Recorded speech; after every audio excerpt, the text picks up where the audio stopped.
Assalamualaikum warahmatullahi wabarakatuh. Kami dari kelompok 2 akan menyampaikan materi mengenai ruang lingkup studi kelayakan bisnis dan pengembangan bisnis marketplace. Sebelum kita menyampaikan materi, saya akan memperkenalkan beberapa rekan kerja kelompok saya.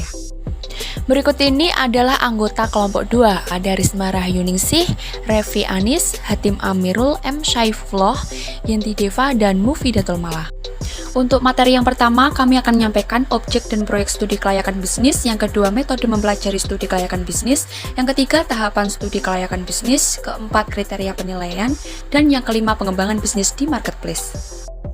Objek dan proyek studi kelayakan bisnis. Untuk poin yang pertama yaitu pengertian objek dan proyek studi kelayakan.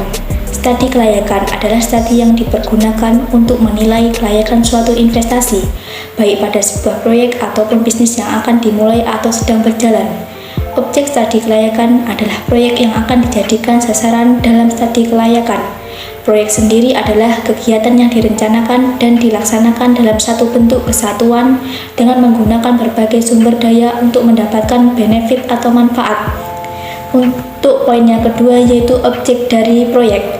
Pengertian proyek telah dijelaskan di atas, yaitu semua pendirian usaha baru atau pengenalan sesuatu yang baru ke dalam suatu produk campuran yang telah ada. Untuk poin yang ketiga yaitu tujuan studi kelayakan proyek. Secara khusus dengan kegiatan studi ini yang menghasilkan dokumen bertujuan agar kesalahan-kesalahan pada masa awal proyek yang berhubungan dengan kegiatan penanaman modal bisa dihindari. Tujuan dari studi ini adalah memperkecil risiko investasi yang dihasilkan akibat kegiatan proyek yang menghabiskan biaya yang cukup besar dan waktu yang relatif lama dalam proyek pembuatannya. Juga dapat memperkecil risiko kegagalan dari sebuah proyek yang berskala besar. Untuk poin yang keempat atau yang terakhir yaitu aspek yang dikaji dalam studi kelayakan proyek. Aspek yang dikaji dalam sebuah kegiatan studi dapat bergantung pada tujuan dari kajian yang diinginkan. Studi kelayakan proyek tentu memuat aspek-aspek dari berbagai macam bidang ilmu yang terlibat. Beberapa aspek yang perlu dibahas dalam dokumen studi kelayakan antara lain: A. Aspek hukum, B. Aspek sosial, ekonomi, dan budaya, C. Aspek pasar, D. Aspek pemasaran, E. Aspek teknis dan teknologi, F. Aspek manajemen, G. Aspek keuangan. Metode mempelajari studi kelayakan bisnis. Saya, Risma Rahyuningsih, akan menjelaskan materi mengenai metode mempelajari studi kelayakan bisnis. Setiap orang yang ingin mendapatkan pengetahuan dari mempelajari studi kelayakan bisnis sekurang-kurangnya harus melalui beberapa tahapan. Adapun tahapannya yang pertama yaitu tahap membaca konsep dengan benar. Dapat dilakukan dengan cara membaca seluruh konsep secara cepat, kemudian dibaca sekali lagi dengan mulai membuat catatan-catatan penting. Setelah itu, silakan bukunya ditutup dan pembaca membayangkan dan mengingat kembali catatan-catatan yang sudah dibuat sebelumnya dari seluruh isi buku. Jika dilakukan berulang kali dengan cara yang sama, maka akan didapatkan suatu pemahaman konsep yang baik secara utuh. Untuk tahap yang kedua yaitu tahap mempraktekkan konsep. Pada tahap ini diharuskan mulai mempraktekkan bagian penting dari konsep yang sudah dipelajari secara bertahap dari awal sampai akhir. Jika ada hal-hal yang masih kurang dimengerti, dapat membaca kembali konsep tersebut atau mendiskusikan dengan teman, pakar atau orang yang ahli dan berpengalaman dalam bidang tersebut sehingga keraguan dapat dihilangkan.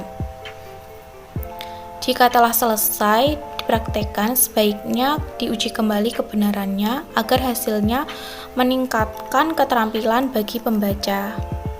Baik, untuk tahapan yang ketiga yaitu tahap penambahan wawasan. Pada tahap ini diperlukan bagi pembaca untuk memperluas wawasannya mengenai konsep studi kelayakan bisnis dengan cara banyak membaca, mengikuti seminar atau lokakarya, berdiskusi dengan pakar, melakukan survei sendiri secara langsung ke proyek yang baru didirikan, baik proyek yang kecil, menengah maupun besar, dan mendiskusikan hasil survei tersebut ke teman yang dianggap menguasai bidang tersebut atau ke pakar. Cara-cara ini harus dilakukan secara berkala sehingga penambahan wawasan berlangsung terus-menerus guna menyempurnakan penguasaan konsep yang sudah ada dan mengasah keterampilan yang sudah dimiliki. Ketiga, tahapan tersebut sangat penting dilakukan oleh setiap pembaca yang berminat untuk mengembangkan karirnya dalam studi kelayakan bisnis. Hal ini dikarenakan studi kelayakan bisnis adalah salah satu konsep manajemen yang dapat melahirkan atau menciptakan lapangan pekerjaan khusus, yaitu menjadi analisis atau penilai usaha yang merupakan ruang lingkup keterampilan yang minimal harus dikuasai oleh seorang konsultan manajemen. Terima kasih. 3. Tahapan studi kelayakan bisnis. Baik, yang selanjutnya tahapan studi kelayakan bisnis. Tahapan kegiatan yang harus dilaksanakan. Yang pertama, menemukan ide atau gagasan usaha. Bisa melalui bacaan, survei, maupun pengalaman kerja. Yang nomor 2, mempertimbangkan alternatif usaha atau ide gagasan yang telah ditentukan dan menentukan pertimbangan layak untuk diwujudkan, maka tak wujudkan atau tidak. Maka tahap berikutnya adalah melakukan studi kemungkinan pemilihan bentuk usaha yang tepat untuk ide atau gagasan tersebut. Pilihan itu antara lain usaha menghasilkan barang industri, usaha meningkatkan dari usaha yang memang sudah ada sebelumnya, atau usaha perdagangan. Pertimbangannya harus dilakukan secara objektif setelah dilakukan pengumpulan data. Artinya keputusan yang dibuat memang harus diperhitungkan dengan dukungan data yang cukup dan benar. Yang ketiga, tahap analisis data. Secara berurutan, analisis meliputi yang pertama analisis pasar dalam usaha, yang kedua analisis teknik dan manajemen, yang ketiga analisis lingkungan, dan yang keempat analisis finansial. 4. Kriteria penilaian. Penilaian untuk tahap 1 dan 2 umumnya digunakan dengan menggunakan sistem penilaian berdasarkan pembobotan, guna menghindari keputusan yang bersifat subjektif. Sedangkan penilaian pada tahap 3 digunakan teknik matematika finansial. Kedua kriteria tersebut akan diuraikan satu persatu agar jelas cara penggunaannya. Yang pertama, kriteria berdasarkan skor pembobotan. Kriteria ini dilakukan dengan cara membuat ranking terlebih dahulu dari setiap item atau unsur yang dianggap penting yang dapat mendukung atau menjadi kendala dari setiap unsur yang dinilai mulai tahap penentuan ide atau gagasan usaha sampai pada tahap pemilihan alternatif usaha yang paling sesuai dengan ide atau gagasan yang sudah dipilih. Yang kedua, kriteria berdasarkan pendekatan matematika. Kriteria penilaian kelayakan dari hasil studi dihitung dan dianalisis berdasarkan pendekatan matematika atau sering disebut pendekatan kuantitatif. Artinya, keputusan yang dibuat semata-mata berdasarkan pada apa yang dihasilkan dari perhitungan yang dibuat oleh pelaku dengan menggunakan suatu standar yang telah ditentukan. Dengan cara tersebut, dapat ditentukan apakah pilihan usaha layak atau tidak dilaksanakan. Teknik perhitungan yang tidak memperhitungkan time value of money. Teknik perhitungan yang digunakan adalah yang pertama menghitung masa pengembalian modal, yang kedua menghitung hasil pengembalian return on asset, dan yang ketiga menghitung marginal efficiency of capital.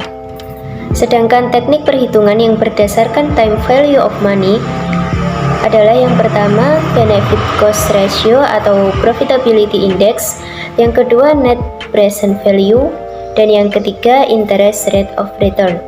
Terima kasih. Yang kelima, pengembangan bisnis di marketplace. Untuk materi selanjutnya adalah pengembangan bisnis di marketplace.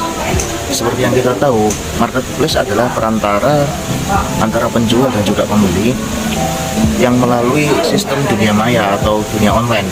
Situs marketplace bertindak sebagai pihak ketiga dalam transaksi online dengan menyediakan tempat berjualan dan fasilitas pembayaran. Bisa dikatakan marketplace adalah suatu pasar yang pasarnya adalah di dunia maya atau secara digital, yang dimana penjual dapat memposting barang dagangannya ataupun juga pembeli juga bisa men-search atau mencari barang-barang yang diinginkan. Dalam konsep marketplace sendiri di Indonesia itu diterapkan ada dua konsep dasarnya, yakni ada marketplace murni. Yang kerjasama marketplace murni ini adalah ketika situs marketplace hanya menyediakan lapak untuk berjualan dan fasilitas pembayaran. Penjual yang melakukan kerjasama di marketplace diberikan keleluasaan lebih banyak dibandingkan kerjasama konsiliasinya. Penjual berkewajiban untuk menyediakan deskripsi dan juga foto produk secara mandiri. Selain itu, penjual juga dapat menerima penawaran. Penjual juga dapat menerima penawaran harga dari pembeli, yakni sistem tawar-menawar di dalam marketplace murni ini masih dipakai seperti itu. Terus kemudian pembeli juga dapat melakukan penawaran harga kepada penjual seperti yang saya katakan tadi. Setelah mendapatkan harga yang disepakati oleh dua pihak, yakni antara penjual dan juga pembeli, maka disitulah terjadi deal atau barang yang dijual oleh penjual akan dibeli oleh pembeli dengan harga yang telah disepakati oleh dua belah pihak. Terus kemudian yang kedua adalah marketplace konsinyasi. Marketplace konsinyasi ini adalah jenis kerjasama yang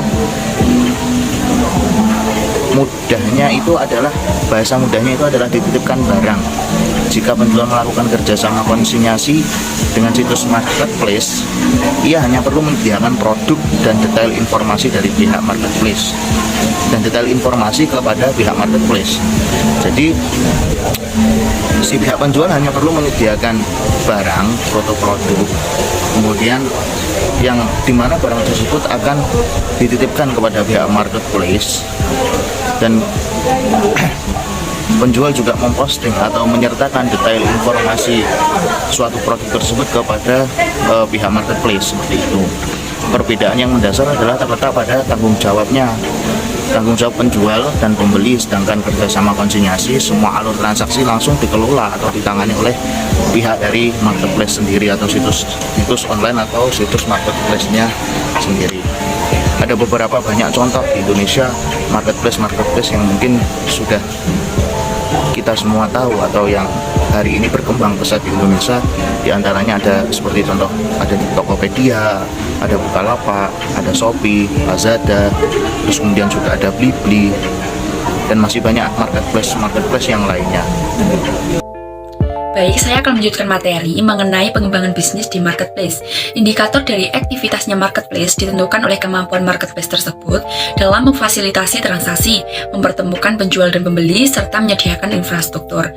Sedangkan indikator efisiensi berkaitan dengan ringkasnya waktu dan biaya yang diberikan marketplace. Jika pasar konvensional memerlukan pasar fisik sebagai tempat bertemunya penjual dan pembeli, maka marketplace memerlukan sarana virtual sebagai tempat terjadinya transaksi.